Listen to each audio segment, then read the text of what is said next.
जय हिंद दोस्तों, आप सभी का स्वागत है। आज हम लोग बात करने वाले हैं कि रेलवे एलपी का एग्जाम कब होगा। बहुत सारे बच्चों में यही कन्फ्यूजन है कि ये एग्जाम कब होने वाला है। तो आज आप लोगों की सारी समस्याओं का समाधान हो जाएगा। तो आप लोग वीडियो देखते रहें। अगर हमारे चैनल पर नए हैं तो वीडियो को जरूर लाइक करें, चैनल को सब्सक्राइब करें। देखिए, आरआरबी एलपी एग्जाम 2024 वैकेंसी कितनी थी? 18,799 और फॉर्म लगभग कितने 20 लाख के आसपास पड़े हैं। किस जोन में कितने फॉर्म पड़े हैं ये कोई भी नहीं बता सकता है जब तक आरटीआई ना लगा जाए। तो आप लोग किसी के बहकावे में ना है, किसी से सेफ जोन और डेंजर जोन के वीडियो के चक्कर में ना पड़े। कोई सेफ नहीं है, कोई डेंजर नहीं है। और बात करते हैं कि कितने फॉर्म किस जोन में पड़े हैं, बिना आरटीआई के कोई नहीं बता सकता है। उसके बाद अब बात कर लेते हैं कि एग्जाम कब होगा। देखिए, अभी तक रेलवे से कोई ऑफिशियल नोटिस तो नहीं आया है, लेकिन दिसंबर, आप लोग ध्यान रखना, दिसंबर लास्ट तक ये एग्जाम हो जाएगा, क्योंकि एजेंसी का चयन हो चुका है। तो आप लोग अपनी तैयारी करते रहे। क्या एजेंसी का चयन हो चुका है? हाँ बिल्कुल, आपको नोटिस भी दिखा होगा कि एजेंसी का चयन हो चुका है। और रेलवे की जो सबसे पहले प्राथमिकता रहेगी वो रहेगा एलपी एग्जाम और आरपीएफ का एग्जाम। तो आज हम लोग पूरा बात करेंगे कि एलपी के लिए हम लोग क्या स्ट्रेटजी बनाएं, कौन सी चीज़ की तैयारी कहाँ से करें, पूरा एक एक चीज़ बताएंगे। तो आप लोग जितने भी एलपी वाले हैं सभी लोग जरूर वीडियो को जरूर लाइक करना। उसके बाद कौन से बच्चे तैयारी कर रहे हैं, देखिए दो टाइप के बच्चे हैं। कुछ बच्चे ऐसे हैं जो अपना सिलेबस खत्म कर रहे हैं, लास्ट में पहुंच रहे हैं।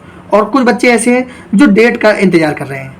अब जब डेट का इंतजार कर रहे हैं, जैसी डेट अनाउंस होगी फिर ये बच्चे क्या करेंगे, शॉर्ट नोट खोजेंगे। अब भाई जब समय आपके पास कम होगा तो एक ही रास्ता बचता है कि शॉर्ट नोट्स मिल जाए, मुझे वही पढ़ लूँ, बस वही पढ़ के चले जाऊँ। तो भाई शॉर्ट नोट से कभी भी अच्छे से सिलेक्शन नहीं हो पाता है। आप लोगों को अच्छे से पहले पढ़ना ही पड़ेगा। तो आप लोग शॉर्ट नोट्स के चक्कर ना पड़े, डेट का इंतजार ना करें, अपना सिलेबस खत्म करें। सिलेबस आप खत्म कर लेंगे, फिर आपको जैसी डेट अनाउंस होगी तो केवल रिवीजन बचेगा। तो रिवीजन कम टाइम में हो जाता है। तो आप लोग अभी से तैयारी शुरू कर दें। उसके बाद सिलेबस कैसे तैयार करें, देखिए अपने जितने आपके सब्जेक्ट हैं, मैथ, रीजनिंग, साइंस, जीके, सभी का एक टारगेट बना लें कि मुझे कितना पढ़ना है और कितने घंटे पढ़ना है। और अगर रेलवे एलपी के लिए बात करूं तो लगभग 8 से 9 घंटे का समय पर्याप्त रहेगा। तो आप लोग हर एक सिलेबस का टाइम बांट लें, वो भी मैं बताऊंगा किस तरीके से आप लोग तैयारी करें। उसके बाद बात करते हैं बुक्स कौन सी पढ़ें। देखिए हमारे एलपी में जो सिलेबस में दिया है, मैथ है, रीजनिंग है, साइंस है और जीके का भी पोर्शन है, ये है। तो आप लोगों को अब एक एक चीज़ बताता हूँ कि कौन कौन सी बुक पढ़ें। देखिए सबसे पहले बात कर लेते हैं हम लोग मैथ की। तो मैथ में क्या करते हैं कि कोई बैच ले लें। उसमें भी आप लोगों को क्या करना है, अगर आप पुराने स्टूडेंट हैं, तो आप किसी भी बैच के चक्कर में ना पड़ें, आप सेल्फ स्टडी करें। लेकिन अगर आप नए स्टूडेंट हैं तो आपको कोई ना कोई बैच लेना ही पड़ेगा, उसका कोर्स पढ़ना ही पड़ेगा, क्योंकि आप ऐसे सेल्फ स्टडी नहीं कर सकते हैं। क्योंकि जब आप मैथ का सवाल लगाने के लिए आप बैठोगे, एक सवाल लगाओगे, दो लगाओगे, 5 लगाओगे, उसके बाद जैसे ही अटक जाओगे 2-3 सवालों में, आप मैथ को बंद करके रख दोगे। क्योंकि आपको जब आ नहीं रहा होता तो उसमें उस सब्जेक्ट में मज़ा भी नहीं आता है और फिर मैथ में आपका इंटरेस्ट भी नहीं रहेगा। लेकिन किसी भी एग्जाम के लिए, अगर रेलवे का कोई भी एग्जाम की तैयारी कर रहा है तो मैथ, रीजनिंग मोस्ट होता है, इस पर तैयारी करना ही है। इस पर एग्जाम में नंबर लाने ही पड़ेंगे, इन्हीं में नंबर खिंचते भी हैं। ये प्लस पॉइंट होते हैं हमारे एग्जाम के लिए।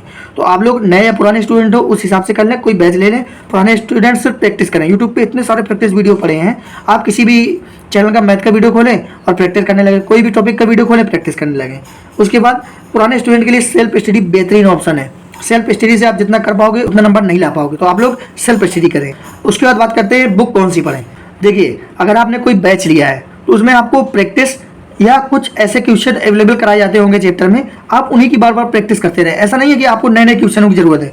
अगर आप कोई बैच लिए हैं तो उसमें 400 से 500 क्वेश्चन तो आपको इजीली मिल जाते हैं। बस उन्हीं की प्रैक्टिस करते रहें, उन्हीं को देखते रहें, उन्हीं को सॉल्व करते रहें। प्रैक्टिस से आपकी कैलकुलेशन मजबूत हो जाएगी।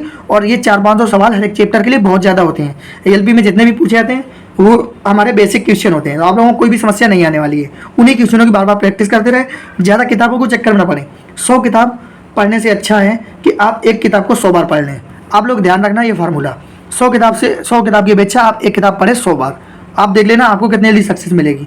उसके बाद अगर आप लोग प्रैक्टिस के लिए बुक चाहिए ही तो आप पिनाकल की आपने देखा होगा, इसकी बुक ले लें आप। रेलवे की मैथ की भी आ गई है, रीजनिंग की भी आ गई है, जीके की भी आ गई है। तो पिनाकल की बुक ले लें, बहुत ही सब बढ़िया बुक है, प्रीवियस ईयर अच्छा दिया हुआ है और अच्छे से आपकी प्रैक्टिस भी हो जाएगी। तो आप ये बुक ले सकते हैं। उसके बाद रीजनिंग की बात करें कि रीजनिंग कैसे तैयार करें।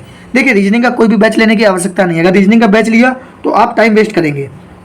रीजनिंग का बैच ना लें। आप क्या करें, जितने टॉपिक दिए 20 से 25 टॉपिक होंगे रीजनिंग में, एक या दो टॉपिक डेली उठाएं और यूट्यूब से वीडियो देखने लगें। और जो भी आप देखें, अगर जैसे कैलेंडर है, कोई ट्रिक्स आ गई तो उसको एक अपने नोट्स में सेव कर लें, मतलब उसको एक नोट्स में लिख लें। उसके बाद जो भी लॉजिक आया उसको भी नोट कर लें। इससे क्या रहेगा, आपको रिवीजन में भी आराम रहेगा और आपको तैयारी करने में भी आसानी रहेगी। उसके बाद रीजनिंग की बुक कौन से पढ़ें? देखिए पीयूष वर्षानी सर की रीजनिंग की बुक है, वो बहुत ही बेस्ट है अगर आप पढ़ना चाहते हैं। उसके साथ साथ पिनाकल की रीजनिंग बहुत अच्छी रहेगी, प्रीवियस ईयर भी उसमें दिए हैं। उसके बाद प्रैक्टिस कैसे करें? देखिए प्रैक्टिस के लिए तो एक ही बेस्ट ऑप्शन है, यूट्यूब। यूट्यूब में आप क्या करें, रीजनिंग का कोई भी टॉपिक या चैप्टर डाल दें और वो चैप्टर आपका ओपन हो जाएगा और उसकी प्रैक्टिस करने लगे उसमें, या फिर रीजनिंग के मिक्सअप वाले प्रैक्टिस करने लगे। बहुत सारे टीचरों ने प्रैक्टिस कराई हुई है, तो कोई का नाम नहीं लूंगा, ना ही कोई का मैं प्रमोशन कर रहा हूँ। आप बस यूट्यूब पे सर्च करा दिया करें रीजनिंग का ये चैप्टर या रीजनिंग प्रैक्टिस। उसके बाद आप खुद देखेंगे कि हाँ कितने सारे वीडियो आ जाते हैं। बस शुरू कर दें, कोई एक प्लेलिस्ट उठा लें और पूरी प्लेलिस्ट एंड कर दें, उसके बाद दूसरे टीचर की देख लें। इस तरीके से तैयारी करें। उसके बाद साइंस की बात करते हैं। साइंस में क्या होता है, फिजिक्स, केमिस्ट्री, बायो। फिजिक्स में आप न्यूमेरिकल पर फोकस करें, न्यूमेरिकल सबसे ज़्यादा पूछे जाते हैं। केमिस्ट्री में जो इसके समीकरण होते हैं, समीकरण बैलेंस करना या क्रियाएं होती हैं, वो सबसे ज़्यादा पूछे जाते हैं। और पीरियोडिक टेबल ये जरूर पढ़ लें। उसके बाद बायोलॉजी। देखिए बायोलॉजी में तो आपको थ्योरी पढ़नी पड़ेगी और जो फिगर बेस्ड क्वेश्चन होते हैं वो आप जरूर तैयार करें। अब ये आप अगर बुक्स पूछ रहे हो कौन सी बुक से, तो आप लोग ध्यान रखें एनसीईआरटी। एनसीईआरटी इनके लिए बेस्ट ऑप्शन रहता है। अगर हो सके तो आप 9th और 10th की एनसीईआरटी पढ़ें, बहुत ज़्यादा फायदे में रहेंगे। अगर 9th और 10th की पढ़ेंगे, बहुत से लोग हैं एनसीईआरटी बेस्ड बुक ले आते हैं लेकिन उसमें पूरा सिलेबस नहीं दिया होता है। आप 9th और 10th की बुक उठा के देख लेना, पूरा अच्छे से दिया हुआ है और 100% पेपर उसी से फंसा हुआ है, एनसीईआरटी से 100%। आप देखते हैं जो 6 से 8 क्वेश्चन बाहर से पूछ देते हैं जो कठिन होते हैं, आप सोचते हैं कोई बुक में नहीं फंसा, भाई वो वही क्वेश्चन होते हैं जो एनसीईआरटी से पूछे गए होते हैं और वो पूरी बुक तो ये छपी नहीं होती है। तो आप लोग 9th और 10th की पढ़ें। लेकिन अगर आप लोग सोचते हैं कि आपको नोट्स मिल जाए, अगर आप कोई चैनल पर पढ़ने जाते हैं तो आप लोग देख लेना कि मैंने ये सीरीज़ शुरू कर दी है एनसीईआरटी नोट्स की। मेरे जो नोट्स हैं एनसीईआरटी के हैं, 9th 8, 9 और 10th के साइंस के नोट्स हैं, तो वो मैंने पढ़ाना भी शुरू कर दिया है। तो आप लोग हमारे चैनल पर साइंस के नोट्स भी पढ़ सकते हैं। तो आप लोग हमारे चैनल के साथ जरूर जुड़े रहें, क्योंकि इसमें रेलवे की तैयारी के लिए आपको बेहतरीन कंटेंट मिल जाएगा। उसके बाद जीके की बात करते हैं। जीके में आप सबसे पहले स्टैटिक जीके पर फोकस करें, उसके बाद बाकी अदर सब्जेक्ट पर फोकस करें। तो इस तरीके से आप स्टैटिक जीके में लगभग 75+ टॉपिक है जो मैं आपको अपने चैनल पर कराने वाला हूं। तो आप लोग मेरे चैनल के साथ जरूर जुड़े रहें। 75+ टॉपिक आप लोग देख सकते हैं। स्टैटिक जीके का जो मैंने वीडियो डाला है कि उसमें कौन कौन से टॉपिक मैं कराऊंगा, पूरे टॉपिक मैंने बताए हुए हैं। तो आप क्या करें, लगभग 3 घंटे जीके पढ़ें, उसके बाद 2 घंटे रीजनिंग पढ़ें और मैथ आपका 3 से 4 घंटे प्रैक्टिस करें। इस तरीके से आप लगभग 7-8 घंटे की तैयारी हो जाएगी। साथ ही 1-1.5 घंटे आप साइंस पे दे दें, तो इस तरीके से 8-9 घंटे की तैयारी हो जाएगी, जो सफिशियंट टाइम है। तो आप लोग इस तरीके से तैयारी करते हैं। और जो मेन इंपॉर्टेंट बात है कि हमें क्या ध्यान देना जरूरी है, पहली चीज़ मॉक में क्या ध्यान दें। बहुत सारे बच्चों को ये समझ में ही नहीं आता है कि मॉक में आप लोगों को तैयारी कैसे करनी है। अगर आप लोग मॉक देते हैं तो क्या करते हैं, मॉक दिया, नंबर देखे और उसको बंद कर दिया, ऐसा नहीं करना है। आपको पूरे क्वेश्चन का विश्लेषण करना है। आपको देखना है कि आपने कौन कौन से क्वेश्चन गलत किए हैं, गलत प्रश्नों पर ध्यान दें। उसके बाद अब आप देखें क्या ये गलत प्रश्न जो हुआ है वो चैप्टर क्या आपका तैयार है। अगर नहीं तैयार है तो पूरे चैप्टर को तैयार करें, उस टाइप को मत तैयार करें, पूरा चैप्टर तैयार करें। लेकिन अगर कोई क्वेश्चन कैलकुलेशन पर गलत हुआ है तो आप कैलकुलेशन पर ध्यान दें, कैलकुलेशन अच्छे से करें।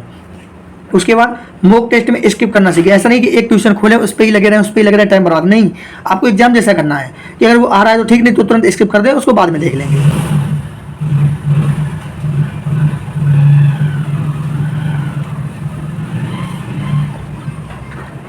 उसके बाद बात करते हैं कि पीवाईक्यू सॉल्व करें। पीवाईक्यू आपको पता है पिनाकल के मिल जाएगी, उसमें प्रीवियस ईयर ही क्वेश्चन दिए हुए हैं, तो आप लोग जरूर सॉल्व करें। प्रीवियस ईयर लगाना बहुत अच्छा होता है। लगभग जो रेलवे का एग्जाम है 60% पेपर प्रीवियस ईयर से ही फंसता है, तो आप लोग ध्यान रखें, प्रीवियस ईयर जरूर लगाएं।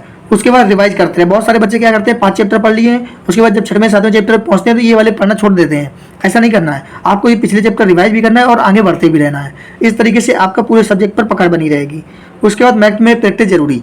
मैथ में आप जितनी प्रैक्टिस करेंगे उतने ही आप ट्रिक्स खुद से बना पाएंगे, शॉर्टकट खुद से बना पाएंगे, इसलिए प्रैक्टिस बहुत जरूरी है। क्या होता है, कभी कभी कोई सवाल तो आ रहा होता है लेकिन कैलकुलेशन में दिक्कत आती है, तो आप जब प्रैक्टिस करेंगे तो कैलकुलेशन आपकी स्ट्रांग हो जाएगी। उसके बाद शॉर्ट नोट्स पर काम करें, वो चाहे मैथ का हो, चाहे रीजनिंग का हो, चाहे जीके का हो, चाहे साइंस का हो। आप शॉर्ट नोट्स पर जरूर काम करें। खासकर वो चीज़ें ध्यान रखें जो आप बार बार भूल जाते हैं, आपको याद नहीं रहती हैं, वो शॉर्ट्स नोट पर जरूर कवर करें, जिससे कि शॉर्ट्स नोट्स को आप बार बार रिवीजन कर पाएंगे और वो हमेशा के लिए याद हो जाएंगे।